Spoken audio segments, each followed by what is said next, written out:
Bueno, pues buenos días, yo me llamo María Engadea y lo que os voy a exponer es unas pinceladas sobre el sistema motor. Como veis, pues vamos a empezar con el tema, sistema motor. Y antes de hablaros de lo que serían las estructuras relacionadas con el sistema motor, digamos, directamente, hay que hacer una pequeña introducción sobre las áreas funcionales del telencéfalo, es decir, una diferencia, ahora os lo explicaré, entre las áreas primarias y las áreas de asociación, ¿vale? Las áreas primarias, corticales, el córtex primario, pueden ser sensoriales o pueden ser motoras. Y como tenéis ahí, dice, las áreas primarias, sensoriales y motoras ocupan algo menos de la mitad de la corteza cerebral humana, es decir, que realmente no ocupan mucho. Y el resto de la corteza cerebral es lo que se llama, según algunos libros, en general, áreas asociativas, áreas de asociación, ¿vale? Histológicamente, además, tienen particularidades diferentes, las áreas primarias con respecto a las áreas asociativas y las áreas primarias entre ellas, las que son las sensoriales respecto de las motoras. Histológicamente, quiere decir esto que, si tú lo miras al microscopio, pues tienen sus neuronas ciertas particularidades, ¿no? Si nosotros hablamos de lo que serían las neuronas del córtex motor primario, que será una de las áreas que nos interesará para el sistema motor, veremos que allí están las células de Betz, las neuronas de Betz, que representan el origen de los tractos motores descendentes, por ejemplo, el fascículo piramidal. Van desde la corteza de las motoneuronas hasta la médula, para controlar la ejecución de los movimientos del cuerpo, y este sería el camino que se llama motoneurona superior, ¿vale? Que va, pues como os digo, desde la corteza primaria hasta lo que sería la salida medular, donde tienen una sinapsis con la motoneurona de la médula. Nosotros vamos a ir contando todo ese camino, desde ese inicio hasta la salida medular, todo el camino de la motoneurona superior y todas las estructuras que a su vez le añaden información, lo veremos luego, y luego hablaremos un poquito en la segunda parte de la clase de lo que será la motoneurona inferior. Las células de Betz, las veis en el dibujo, en el córtex motor primario, son unas neuronas piramidales que se encuentran localizadas en la capa quinta de la corteza motora primaria, que la llamaremos M1. Son las neuronas piramidales más grandes de toda la corteza cerebral, fijaos en el dibujo, midiendo su soma entre 90 y 100 micrómetros de diámetro. Bien, pues aquí a nivel funcional hay un tema que es muy bonito y que debéis entender para un poco comprender no solo el sistema motor, sino también, digamos, todo lo que sería el funcionamiento en general a nivel cortical. Hay que introducir esto porque si no, vosotros muchas veces a nivel clásico el sistema motor se ha contado como un sistema muy ejecutivo de las respuestas, etc. Y los puntos de vista más actuales lo que nos están diciendo es que más que sistema motor habría que llamarlo sistema sensorio-motor, porque el sistema motor, estudiarlo él solo, sin estudiar un poquito lo que es la entrada sensorial, no tiene sentido, ¿vale? Hay que pensar que nosotros humanos, seres vivos, estamos dando una respuesta siempre al mundo, y entonces la respuesta que tú das, la respuesta de tipo motor, viene en función de la estimulación sensorial que hayas recibido, ¿vale? Por lo tanto es como un loop, ¿vale? Un bucle, y de ahí que muchos libros actuales, ya digo, llamen a este sistema que os vamos a explicar sistema sensorio-motor. De ahí que tengamos que explicar un poquito este tipo de distinción entre las áreas y las funciones de las áreas en cuestión, ¿no? Vale, pues las áreas primarias lo que tienen de particular, aparte de que histológicamente ya hemos dicho que son diferentes, es que si hablamos de las sensoriales, reciben la información pero no decodifican, por lo tanto realmente, por ejemplo, un córtex visual primario, aunque esté viendo todo el exterior, no es capaz de saber qué está viendo, no reconoce cuál es la estimulación primaria que está viendo, ¿no?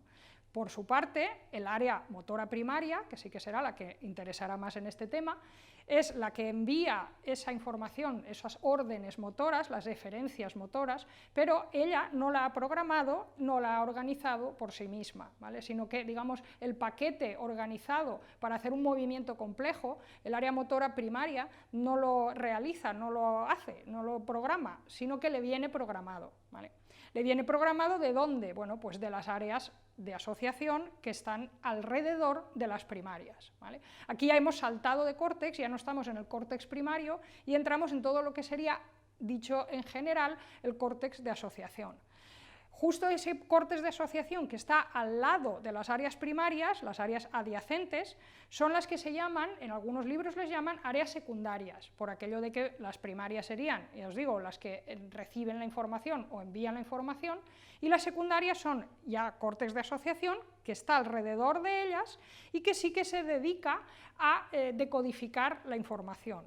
Las áreas, si hablamos del sistema sensorial, las sensoriales secundarias realizan una decodificación completa por sentido. Por ejemplo, en la visión primaria ha recibido la información y la de la visión secundaria lo que hace es decodificar los estímulos visuales. Y es ahí donde la visión, digamos, es comprendida, es decir, donde nosotros realmente reconocemos los estímulos, ¿no? Donde empieza lo que sería la percepción propiamente dicha, porque empezamos a reconocer estímulos en el área visual secundaria, ¿no?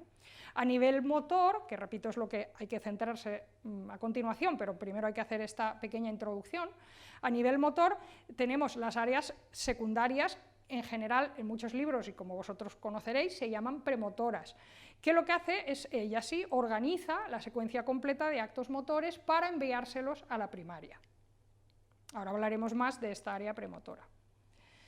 Bien, los límites de las áreas, como veis aquí en la cajita esta roja que tenemos, primero tenemos unas áreas primarias que os lo he explicado y luego tenemos unas áreas secundarias y unas áreas terciarias que en general, estos dos tipos de áreas, los libros, muchos manuales lo que hacen es clasificarlas como áreas asociativas, otros manuales os lo encontraréis como áreas de asociación, otros manuales, digamos, todas las áreas, estas que no son primarias ya les llaman terciarias. Y un nombre que a mí me gusta mucho es secundarias multimodales. ¿Vale? Ahora contaré un poquito la diferencia entre estas áreas. Las regiones, por lo tanto, estas que serían terciarias o secundarias multimodales, lo que realizan ya es una elaboración más compleja de la información, integrando lo que reciben de las distintas áreas secundarias en un solo percepto. ¿Vale? Entonces, para entender un poco el funcionamiento cortical, tenemos que entender que a nivel de recibir el sistema sensorial, los sentidos, tenemos 5 sentidos, tenemos 5 lugares diferentes en el córtex en donde recibimos la información básica de esos sentidos, las áreas primarias sensoriales, al lado tenemos sus áreas secundarias y cada área secundaria reconoce, elabora una decodificación completa de lo que sería ese sentido, y luego ya hay áreas de asociación multimodal, también llamadas terciarias, que son las que realizan la integración de los 5 sentidos en un solo percepto. Estas áreas, además, como veremos ahora, también integran memoria, integran emociones.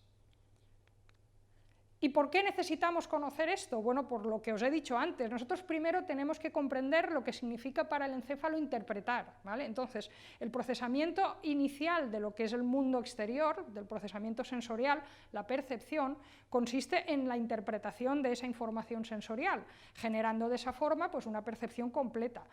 ¿Qué es una percepción completa? Pues la representación que el encéfalo produce del entorno en el que se está desenvolviendo. Necesita tener eso bien, digamos, construido para poder dar una respuesta motora, ¿vale? Para ello el encéfalo, como os he dicho antes y tenéis aquí contado en esta diapositiva, integrará la información emocional y la información de la memoria. A partir de estas percepciones ya sería el punto que a nosotros nos empezaría a interesar, porque el encéfalo ya ha recibido y entonces ha de dar una respuesta, ¿no? Las áreas asociativas planifican, toman decisiones y adquieren habilidades motoras.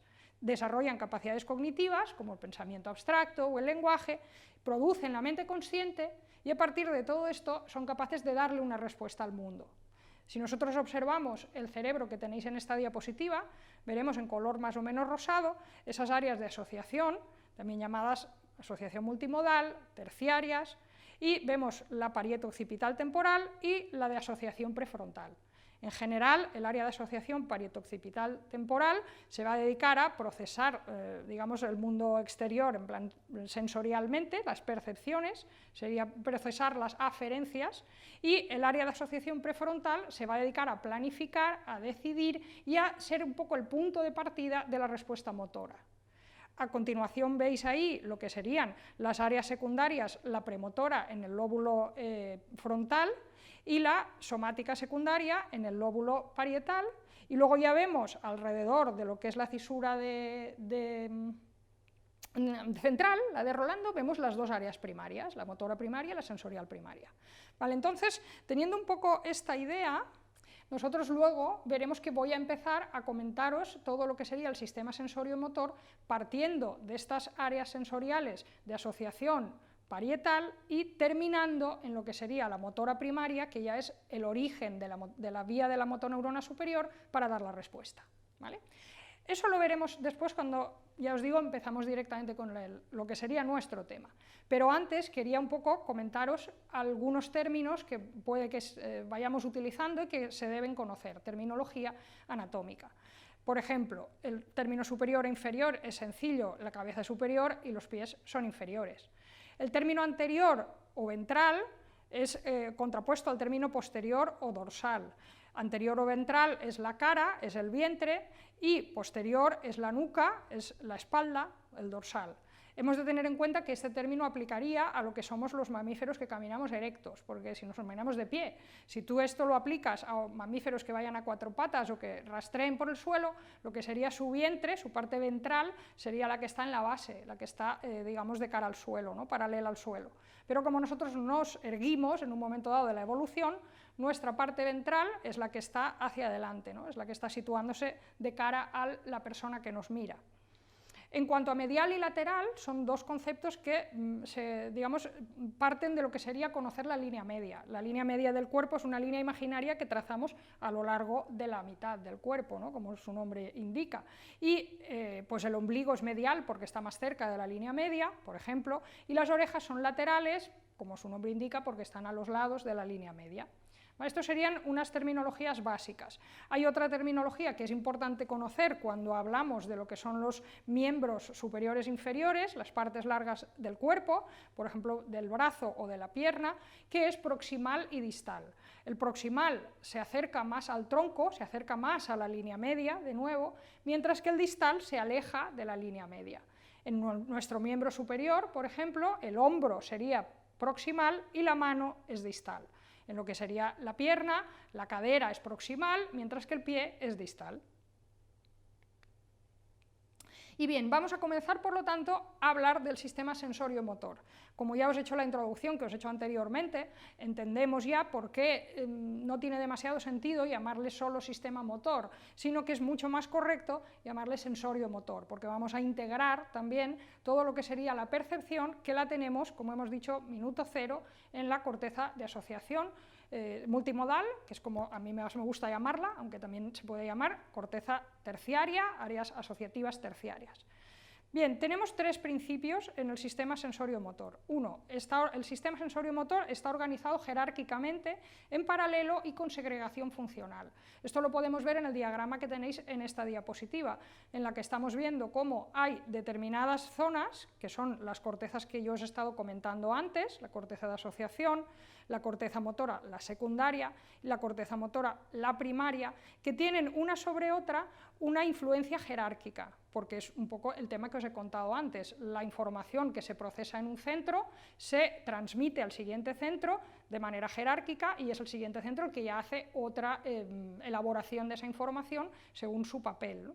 En este sentido, ese tipo de elaboración de las informaciones que se realizan en cada centro tiene cierta segregación funcional, es decir, cada centro un poco se dedica a lo que se tiene que dedicar, ¿no? Se dedica a su función propia y hasta cierto punto no puede ser sustituido por otro centro. Por ejemplo, en las áreas motoras primarias esta segregación es muy importante, de manera que básicamente son solo ellas las que pueden realizar su función y no pueden ser sustituidas por otras áreas, ¿no? Eso es lo que significaría segregación funcional. El concepto en paralelo viene a decir un poco, está escenificado en este dibujo en el que veis que hay varias flechas y varias conexiones entre unas áreas y otras. De alguna manera lo que quiere decir es que todos estos centros están conectados entre ellos y que no solo jerárquicamente, de manera que el centro número 4 no se conecta en absoluto con el 1, por ejemplo, sino que sí que hay circuitos de retroalimentación, de feedback, conexiones, etcétera, formando redes, ¿no? Eso sería el que funcionan más o menos en paralelo. La salida motora, otro principio, el segundo principio, es que la salida motora, que ya os lo he dicho, está guiada por la entrada sensorial, ¿vale? Hay que comprender que la salida del sistema motor, la respuesta motora, insisto, es una respuesta a una estimulación sensorial previa. Y luego hay otro principio, que aunque no se vea demasiado bien en esta diapositiva, en el dibujo, quiero deciros, porque es un principio que alude a otro tipo de cosas, es muy interesante y hay que tenerlo mucho en cuenta, que es que el aprendizaje cambia la naturaleza y el lugar del control sensoriomotor. Nosotros cuando aprendemos a realizar movimientos, los automatizamos, y una vez los automatizamos, necesariamente ya no están en estos circuitos que tenéis aquí escenificados, ¿vale? Es decir, tened en cuenta un poco que nosotros lo que serían nuestras áreas premotoras, por ejemplo, que son las motoras secundarias, lo que las dedicamos es a aprender y a realizar movimientos, ¿vale? De alguna manera las tienes que dejar, digamos, libres, entre comillas, para poder seguir realizando su función.